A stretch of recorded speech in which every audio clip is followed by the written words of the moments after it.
Hi, I'm Chris Foamsby. Welcome back to Confirmation for Parents, Grandparents, Guardians, and anyone else investing in the lives of confirmation students. In the past two sessions, we've talked about how Jesus came to earth as God in the flesh, what is called the incarnation.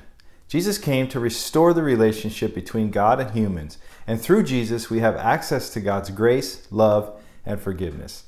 Scholars suggest that Jesus lived for about 33 years, and Jesus led ministry among his disciples for 3 years before he was crucified on a Roman cross. Christians throughout the years have called this day of the crucifixion Good Friday. Imagine how Jesus' friends and disciples felt after he was crucified. They'd given up their entire lives to follow Jesus. They had put their trust in him and their faith in them, and now he was gone. They were undoubtedly feeling lost, confused, lonely, and in some ways probably desperate. Maybe they felt like all hope was gone. As Christians today, however, we know the end of the story. We know that 3 days later, on the very first Easter morning, Jesus rose from the dead. However, to enter into this story and to fully engage in the meaning of the death, burial, and resurrection, we too have to go through the pain and the suffering of the cross on Good Friday before we can get to the hope and promise of the resurrection. In the in-between time of Good Friday and Easter morning, in the 20th chapter of John's Gospel, verse 18, there's a story of Mary Magdalene, one of Jesus' followers, and she's weeping at the tomb.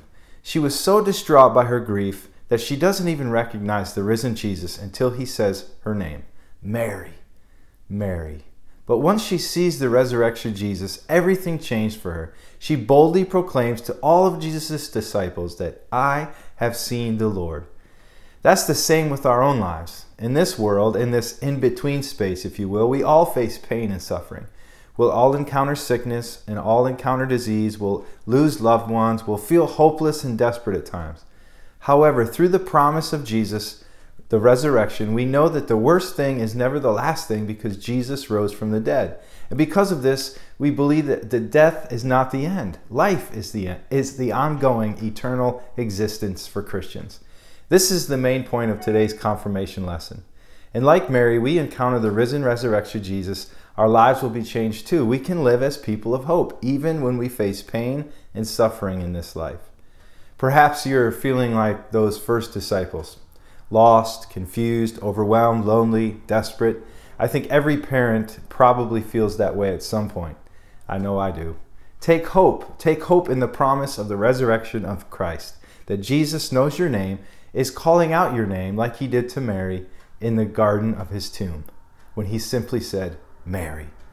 Take some time this week to talk with your student about the ways that God has fulfilled promises in the past and ask them, in what ways have you seen God come through for you in your life or in your family story?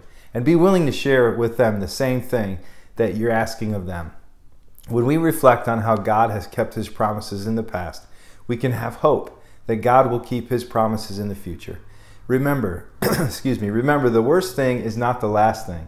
And because of the resurrection, we can live as people of hope, a confident expectation that God is who God says God is and that one day all things will be made new.